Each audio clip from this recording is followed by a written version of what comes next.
Olá, gente, seja bem-vinda ao podcast Dinheiro com Psicologia.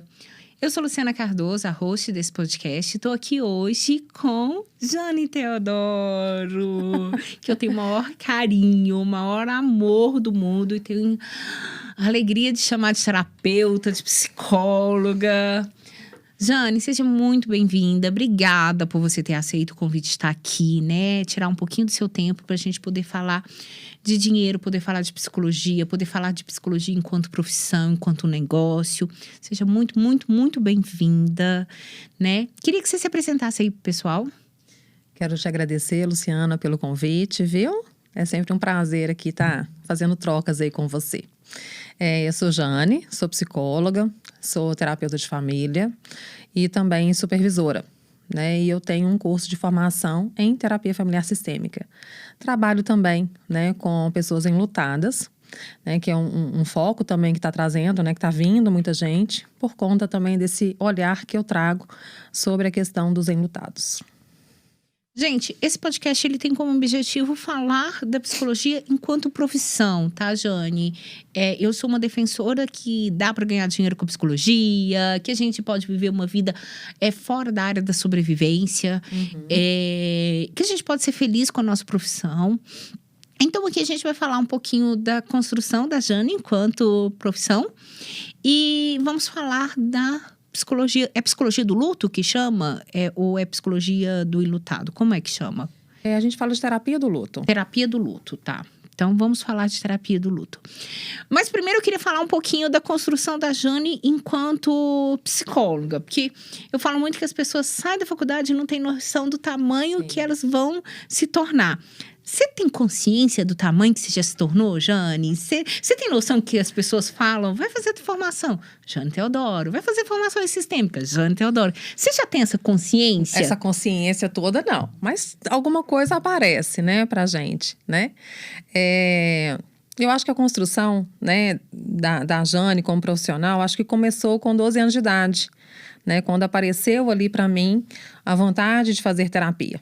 Né, eu queria conhecer, né, o que é essa questão de ser psicólogo, porque me veio a profissão e eu acho que o sistema chama a gente para isso. Então, eu fui, né, nesse caminho primeiro, né, até entrei na faculdade com 17 anos, né, eu formei ali o terceiro ano, no ano seguinte já estava na faculdade. Muita gente acha que é muito novo, né, às vezes eu vejo também, né, que é uma profissão que você escolhe pro resto da vida, dependendo, né, que é colocado. Então, eu formei e a partir daí, né, eu acho que a gente sai, né, muito cru, né, tendo que buscar muitas coisas, né. Às vezes eu vejo, né, os recém-formados, nossa, eu tô desesperada, nossa, eu não sei o que eu faço, eu não sei que caminho que eu vou trilhar agora, eu não sei o que eu vou fazer, e a gente vai conduzindo ali.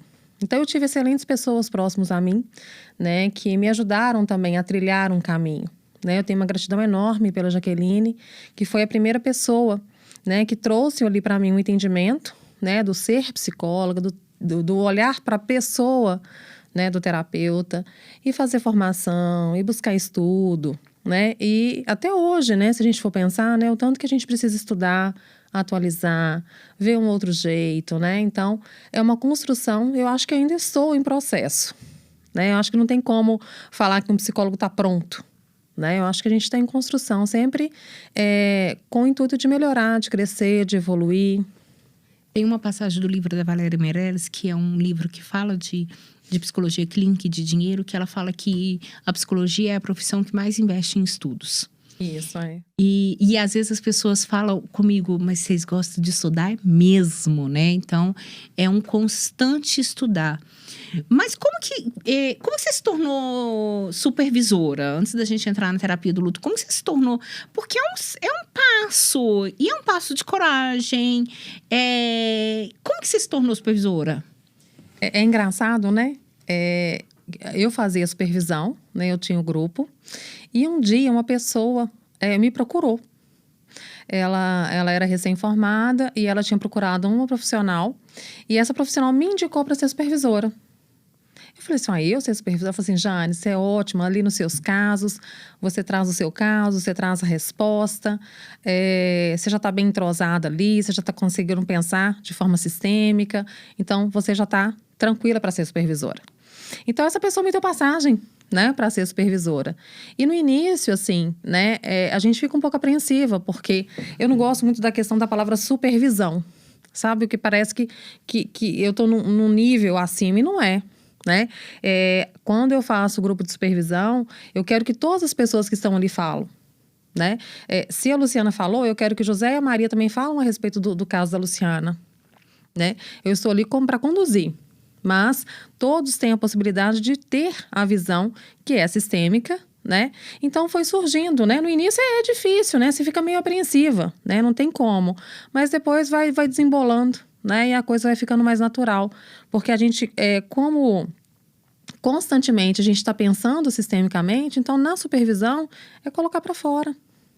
Mas você falou 2 vezes, né? Pensar sistemicamente. O que seria pensar sistemicamente, Jane? Porque tem pessoas que estão ouvindo esse podcast que não são sistêmicos. Estão ouvindo, estão vendo. O que é o pensar sistemicamente? É olhar o todo, né? É prestar atenção, é dar aquela volta, né? É fazer com que o cliente venha ampliar sua consciência. A gente não olha o indivíduo, só o indivíduo, né? Mas a gente vê a importância desse indivíduo no sistema familiar. E o sistema familiar, né? Esse meio de afetar. Um vai afetar o outro, né? Então, a importância dessas relações, esse lugar, ampliar a consciência desse cliente, né? Se ele está num ponto, né? Muitas vezes o cliente chega muito numa viseira, né? A gente tirar essa viseira e dar essa volta, né? Que a gente chama de volta de 180, né? Dar um outro ponto de visão, de apoio, né? Dentro daquilo que ele traz. E a gente vai olhar o contexto, né? Daquilo que ele traz. Então, é aquele todo, né? Que a gente vai olhar, né? Entendendo que existem partes e que as partes são maiores que o todo, né? E acaba sendo uma forma até natural de você pensar. Porque você está constantemente ali, né? Então, até na supervisão, né? As pessoas trazem, eu vejo, né? Principalmente os recém-formados, né? Como que eles ainda estão olhando muito daquilo do linear, né? Não ampliam, né? Então, quando você traz, olha, Jane, é mesmo, eu não tinha pensado desse jeito, tá? E que bom, né? Que ela não tinha pensado, que o outro também não pensou, né? Porque as visões de cada um, né? Isso é muito bonito, né? E vão complementando. Não existe uma visão errada, né? Quando nós estamos conversando sobre um caso ou trabalhando sobre um caso, não existe algo errado ali. Cada profissional tem uma visão que vai de acordo também com as suas histórias, com aquilo que ele tem de crescimento profissional. Por isso que eu gosto de trazer a possibilidade daquele supervisando falar sobre a visão dele a respeito do caso do colega, tá? Porque vão sendo visões diferentes. E aquela pessoa, né, o supervisando, ele vai tendo também, né, ele vai ampliando o olhar também a mais, né, vai sendo colocado uma coisa a mais para ele, né, e o sistêmico é isso, não existe certo, não é errado, não existe, né, aquela coisa, é tudo ou nada, né, a gente não descarta, a gente traz para integração. A gente não descarta nada, né, a gente traz para perto, a gente inclui. Eu tenho uma pergunta que eu gosto muito de falar, porque isso para mim é muito importante, tá? Quando você se percebe supervisora, formadora, né, Jane? Que lindo isso. Você se dá parabéns? Você comemora? Você fica feliz com a Jane Teodoro hoje? Fico. Uma coisa que eu faço comigo são autopremiações, né? E eu faço isso, né? Quando eu finalizo um curso, eu sempre faço alguma coisa, né? Ou eu vou jantar num lugar que eu estava querendo, ou eu compro um livro que também que eu estava querendo. A gente tem uma ideia, né, de não fazer isso, né? É só o meu trabalho. Não, eu finalizei algo, né? E que, por sinal, foi muito estudado, foi muito trabalhado. É trabalhoso você montar um curso, né? Você sabe disso, né? A pessoa chega ali, o curso está pronto, mas por trás tem várias leituras, né? Vários pensamentos que você está ali, vou colocar isso, vou tirar aquilo, vou colocar aquilo outro, né? Então, uma premiação que você faz com você, e eu faço isso, né? E é bacana você dizer isso, porque algumas pessoas pensam, não, mas o curso tá pronto, né? E o curso, ele não se repete. Você vai trocando, vai construindo esse curso o tempo inteiro, constantemente, né? sim. Assim, não tem um curso igual. Você nunca deu um curso de luta igual. Não é o mesmo. Não é o mesmo. Nem a Jane é a mesma. Sim. Os meus cursos de psicologia do dinheiro, eles nunca se repetiram. Nunca. É igual o curso de formação em sistêmica, né? São 6 turmas, 5 turmas que... eu fico assim, gente, será que eu dei isso aqui na outra turma? Nossa, eu não dei. Nossa, essa aqui... Às vezes eu mando para os alunos, olha, gente, essa turma eu estou dando isso para complementar a formação de vocês do curso de formação. Às vezes eu encaminho para eles, né? Algo que eu não dei e que eu acho que ali naquele momento é importante, né? Então eu vou complementando também ali com eles, né? Mas nenhum curso é o mesmo, né? Eu sou muito de sentir, assim, né? Eu estou num curso de formação agora, né? Que a gente está entrando no último módulo. E, assim, eu tinha 15 temas e eu tinha que pegar 9. E é muito difícil, assim, porque eu acho tudo lindo da sistêmica, né? Tudo lindo. Mas você tem seu autor favorito? Tem. Então, divide com a gente quem é seu autor favorito. É o Minuchin, adoro, né? Me identifico muito com ele, né? Da terapia estrutural, né? Então, é algo que a gente vai montando, né? E o Minuchin traz, né, essa visão, né? Ele foi ele é, né? Um psiquiatra. Ele já faleceu, né? Mas eu o considero vivo ainda, dentro de mim, pessoalmente. Então, são formas, né, que ele trouxe, né? Onde ele percebeu que crianças que tinham problemas, que quando a família era atendida, né? As crianças tinham uma melhora, né? Então, ele traz essa visão, né? Em relação da importância do atendimento de família. E ele trabalha, né? Com a questão, o próprio nome já diz, na questão da estrutura. Então, aquilo que está fora do lugar, os limites, os territórios, né, a questão de fronteiras. E eu acho isso fantástico, quando a gente vê, né, um atendimento e você vê ali, né, ao vivo, aquela teoria, né? Então, eu me identifico muito com ele, com aquilo que ele traz. Bacana. Eu gosto de satir. Eu sou apaixonada com satir. Eu sou apaixonada. E para mim foi muito difícil, porque a psicologia do dinheiro, ela existe... pouco, ela é uma teoria, né? Foi desenvolvida pelo Furlan em 98, mas ela é muito nova. Então, tem pouca coisa de psicologia do dinheiro. Aqui no Brasil, principalmente, tem muito pouca coisa. E aí, eu ficava querendo mais. Então, quando eu consegui juntar a psicologia do dinheiro com a psicologia sistêmica e querendo, estranho ou não, com Virginia Satir, aí o negócio me acalmou meu coração. E aí, eu pude desenvolver a psicologia do dinheiro do meu jeito. Ali, né? Que bacana. Né? E justo ela, que eu achei que ela falava muito de amor. E aí eu consegui me ter um lugar para chamar de meu quando eu olho para Virginia Satir. É igual o meu do Minuchin também. Então vamos lá. O que é terapia do luto?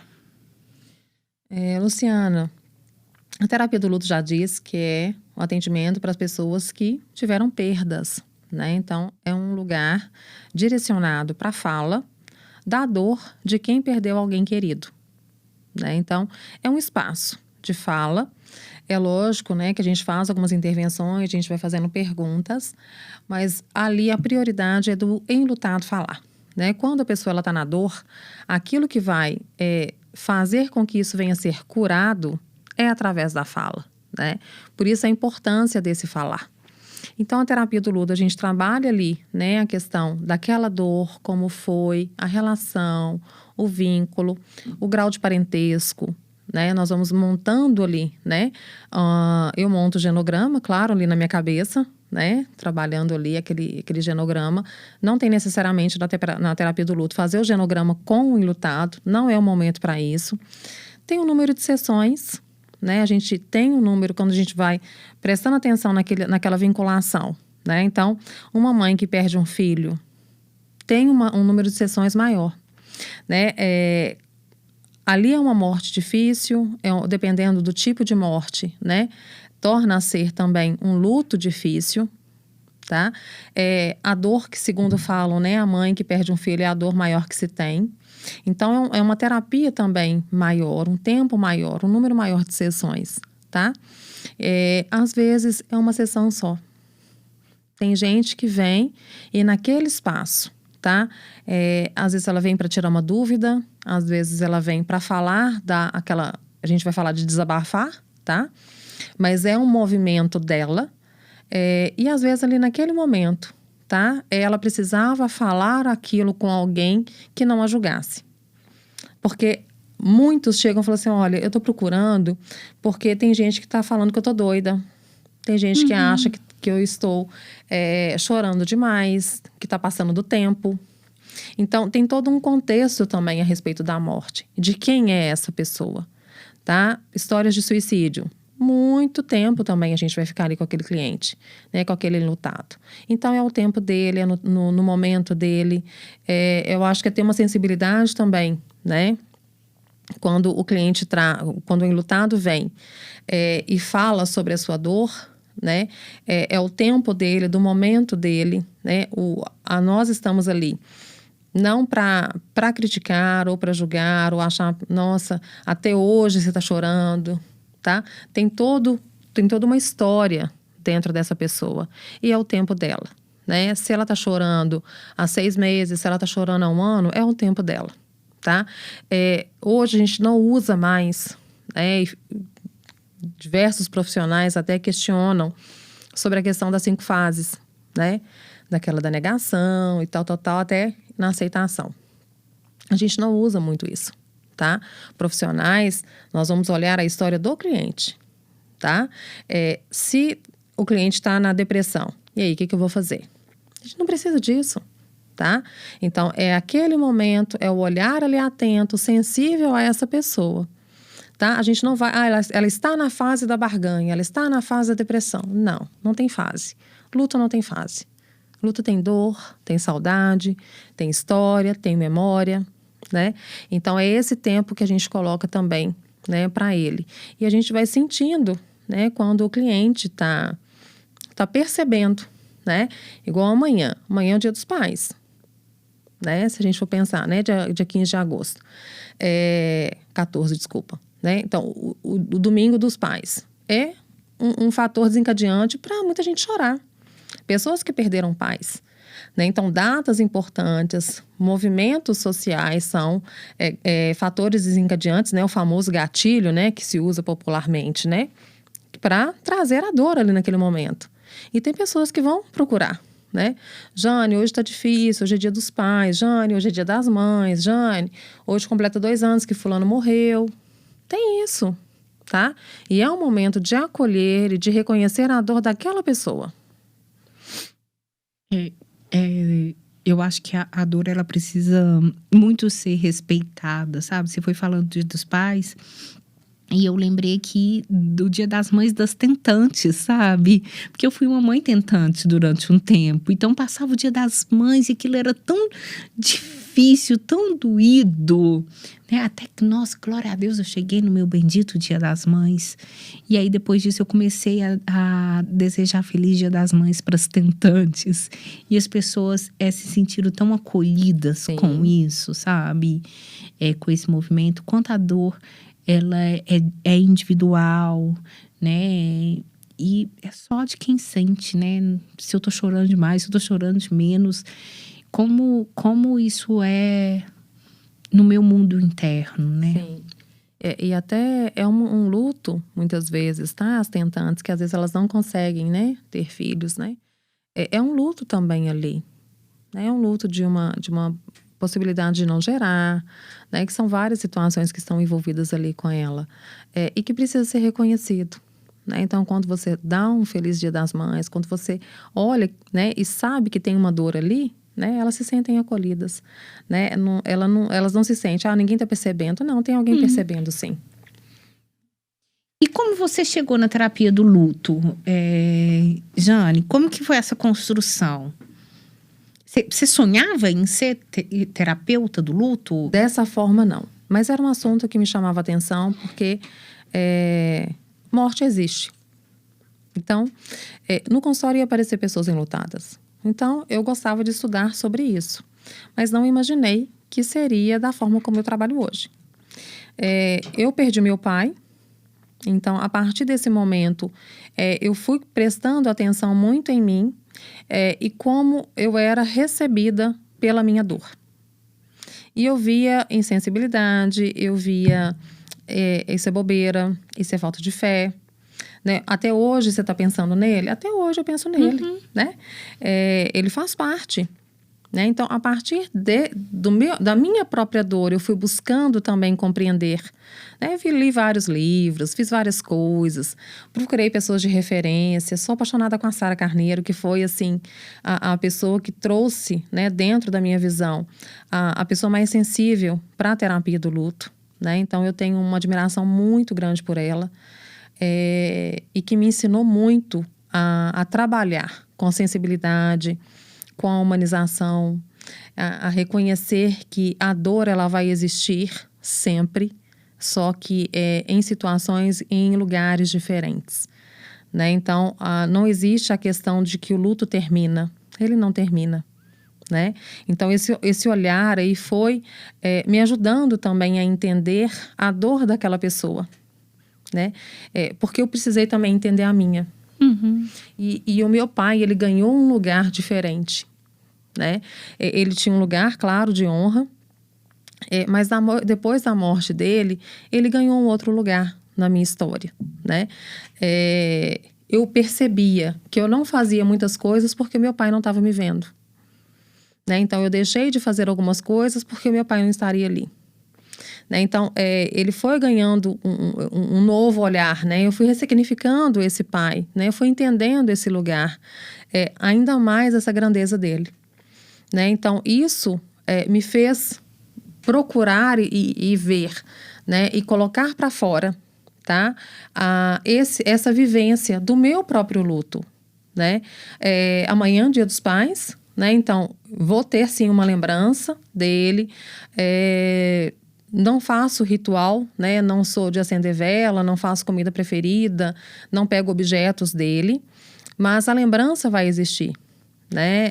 E é tão interessante que apareceu para mim no Facebook, acho que foi ontem, né? Uma foto dele, né? Com a minha avó, mãe dele, já falecida. Né? A minha avó e meu pai já são falecidos, então apareceu essa foto. E eu lembro que quando eu fiz, né, um texto, eu lembro que eu tinha saído da minha terapia, né, falando sobre a morte dele e sobre o lugar dele de filho. Né? E, por coincidência, né, veio essa foto para mim da minha tia, irmã do meu pai, e eu escrevi um texto lá que é também um ritual para mim. Né? Então, amanhã provavelmente eu vou escrever alguma coisa, porque eu gosto de escrever. É uma forma que eu tenho também de externar a dor, de externar aquilo que eu sinto. E, com certeza, agradecer a história dele, né? Tudo aquilo que ele viveu e vivenciou. Então, o luto veio como uma própria experiência. Não imaginei que eu trabalharia dessa forma, tá? Tem um livro, né? Eu tenho um livro a respeito do luto que eu quero lançar esse ano ainda. Seu? Sim, meu. Que bacana! Pois eu quero lançar esse ano ainda. E que é uma forma que eu tive, né? De encontrar um lugar para elaborar a dor da perda dele. Né, que é uma forma também que a pessoa, né, o enlutado, pode ter. Né? Cada um vai ter o seu momento. E a forma que eu tinha era de escrever, tá? Então, o livro já tem título, já tem capa, já está escrito, tá? Só falta correção. E eu quero... E o ato de colocar ele na editora. Isso.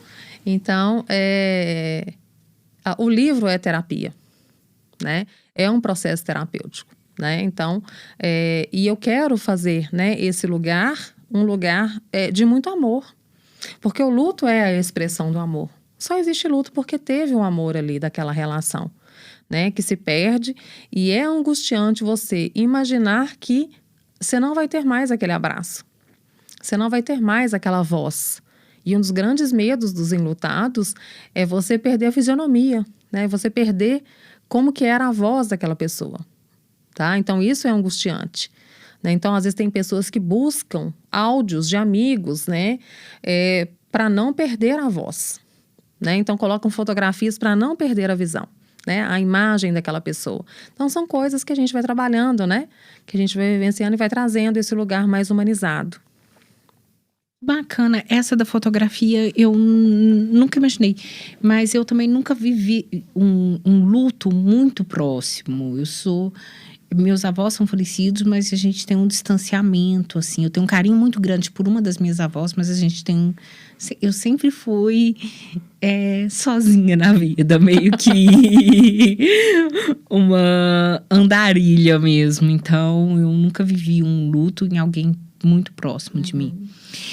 E a terapia do luto como profissão, Jane, como que você acha que é colocar isso como uma profissão? Porque aqui a gente está falando de psicologia como profissão e eu defendo isso muito, a importância dos psicólogos, ainda mais psicólogos mais formados, ainda mais psicólogos mais renomados, colocar a psicologia como uma profissão. E a terapia do luto como profissão? Como que você vê isso? Já tá saturado? Que eu acho que essa é a pergunta que todo mundo faz. Tá saturado? Tem espaço? Como que é isso? Eu acho que tem espaço para todo mundo, sabe, Luciana? Eu acho que as pessoas trabalhando bem, né, demonstrando um servir, que eu acho que é também um servir. Eu acho isso muito importante, assim. A pandemia trouxe um lugar muito forte, né, nós tivemos um luto social, né? Então todo mundo vivenciou, né? Esse lugar da dor, né? A cada morte, 10 pessoas são afetadas. Então, você imagina o tanto de gente que vivenciou isso, né?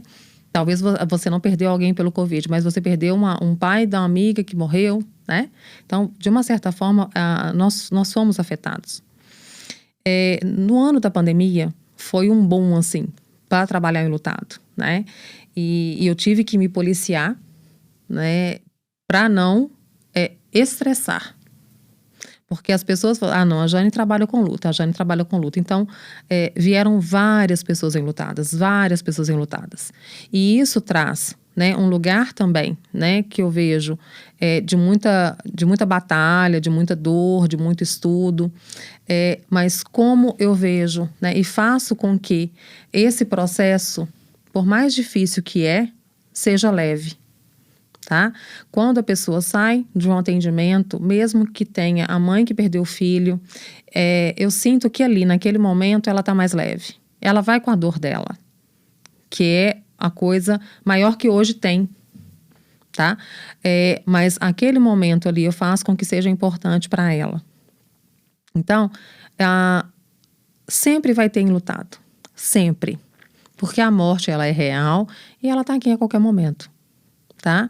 Então, se a pessoa quiser, vai ter um atendimento, vai buscar estudar, vai trabalhar. Eu acho que uma coisa muito importante, né, é o próprio terapeuta entender como é a morte para ele, como que ele lida com a morte. Né? Tem pessoas que falam assim, Jane, eu não sei atender enlutado. Né? Então, ela reconhece esse lugar, né, de não conseguir atender enlutado. Mas enlutado vai aparecer. Né? Então, também ter um coração aberto, ter um coração disponível para ouvir, porque você vai ouvir dor, você vai ouvir choro, você vai ouvir desespero, né? Você vai ouvir, né, traz o meu filho de volta, tá? Então, é um lugar onde a gente precisa reconhecer também a nossa limitação, tá? Entender que, olha, eu não vou trazer seu filho de volta, não tem como, tá? E você vai trabalhando de uma forma ali para conscientizar essa pessoa a passar por vários, porque tem gente que vai entrar na negação, tem gente que vai trazer ali um lugar muito difícil de não aceitar, né, a perda, né? Eu já atendi, né, pessoas, mães, que os filhos faleceram. Não, Jane, ele vai aparecer para mim, né? Então, é entender que existe uma dor, que existe um anseio ainda, né, dessa mãe de ver um filho que morreu e que não vai voltar mais. Né? Então, o próprio lugar também do terapeuta, né, é entender também, né, que terão momentos, né, de fragilidade, de limitação, né? Tem coisas que você não vai fazer, tá? E é reconhecer isso, tá? Então, a terapia do luto, ela vai existir sempre, né? E eu acho que até tem surgido muitos profissionais, né, do luto, né? Recentemente eu fiz um curso, né, como atender enlutados, né, com profissionais, né, os meus supervisandos, né, que eu ofereci esse curso e abri para as pessoas, porque eu vi a dificuldade, né, de atender, como atender enlutados. Por quê? Porque vai aparecer, né? Sempre vai aparecer um enlutado para você.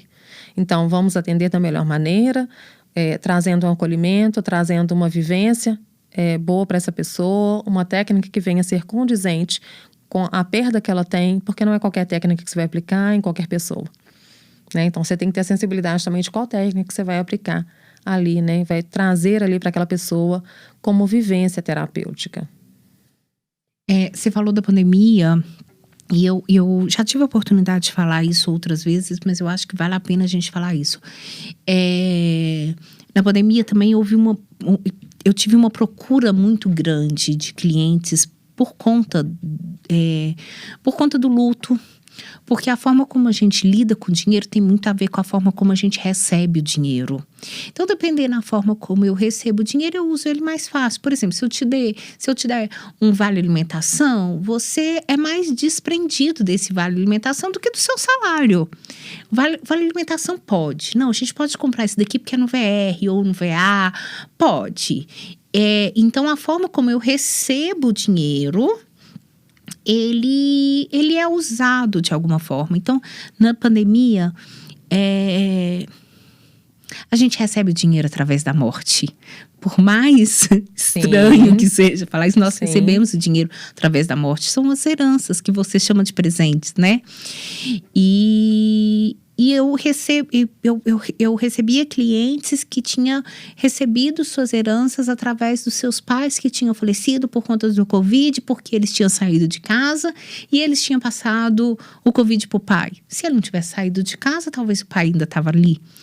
E como existia uma rejeição financeira, né? E aí eu fui chamada várias vezes para olhar para isso, né? Para ter esse espaço e como isso vem se tornando frequente no meu trabalho, sabe?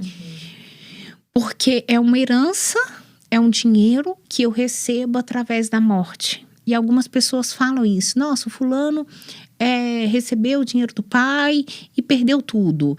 E algumas pessoas acham que é por incapacidade. E às vezes não. É porque eu não recebo. Eu não aceito essa morte. Eu não aceito esse lugar. Eu não aceito isso. E eu tô rejeitando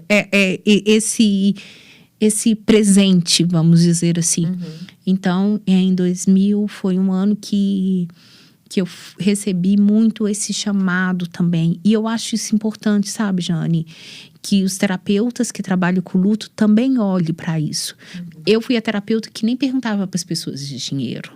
Eu nunca imaginava, isso eu tô falando num processo há 10 anos atrás, que dinheiro pudesse ser um problema. E o dinheiro também é um problema que tem no luto, que tem a herança, a divisão dos bens, o inventário, o mesquinho, a briga, o quebra-pau. Isso. O acerto de contas, porque o dinheiro, ele tem uma representação de acerto de contas.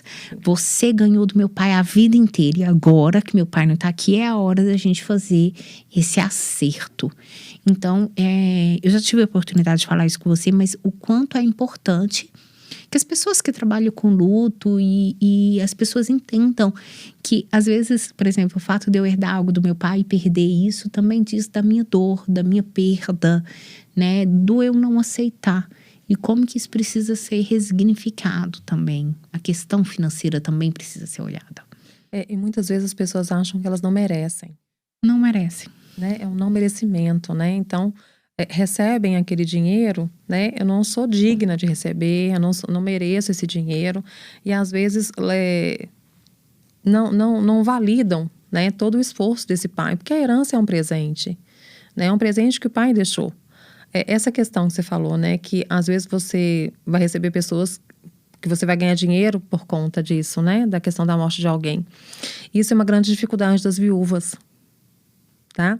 Que acabam recebendo uma herança, né? O bem ali, uma pensão, e como que elas têm dificuldade para usufruir. tá? É tão importante isso, porque é um direito também, né, de uma certa forma, né, por ela ser uma viúva.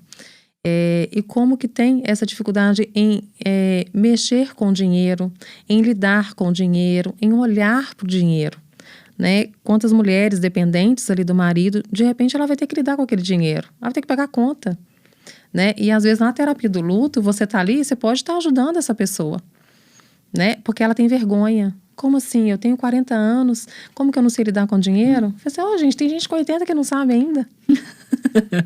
Não, né? Tem muita gente boa que não sabe, né? Que não tem a menor noção.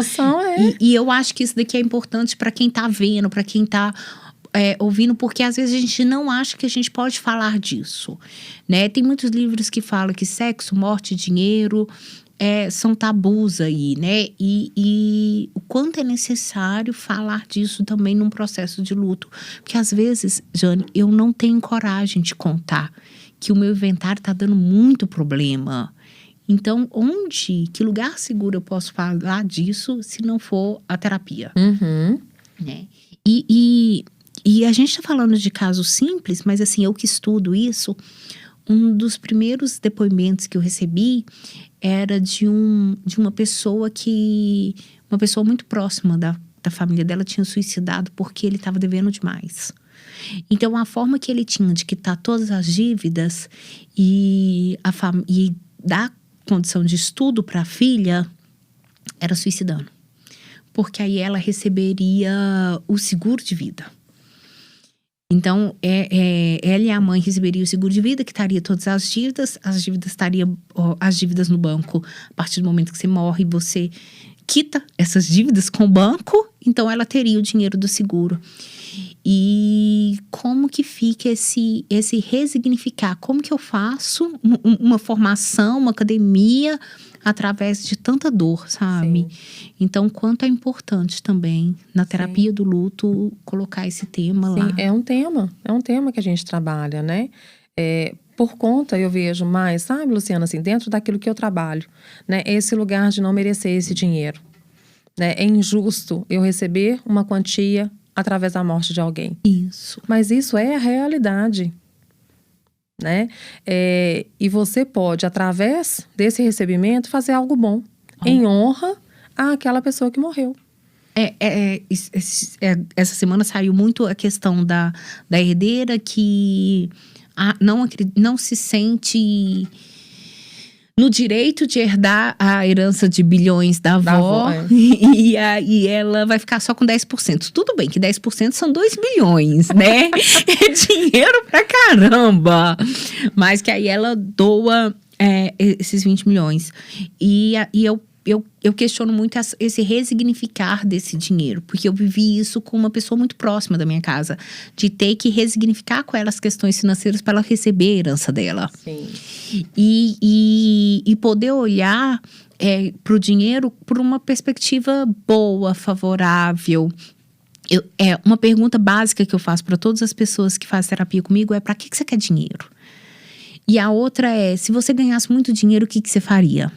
E a grande maioria das pessoas me fala: eu compraria um carro, eu ia pra praia, eu não trabalharia mais, compraria uma mansão. E aí eu converso muito com elas: se você ganhasse muito dinheiro, você geraria mais emprego. Você fazia a economia girar. E olha como que isso é bom. Como que é isso possível? Pensa quantas pessoas trabalhariam na construção da sua casa. Uhum. Quantas pessoas estão envolvidas na sua viagem. Então, como que isso é bom? Como que isso é bacana? E aí, resignificar essa questão dessa herança com essa pessoa.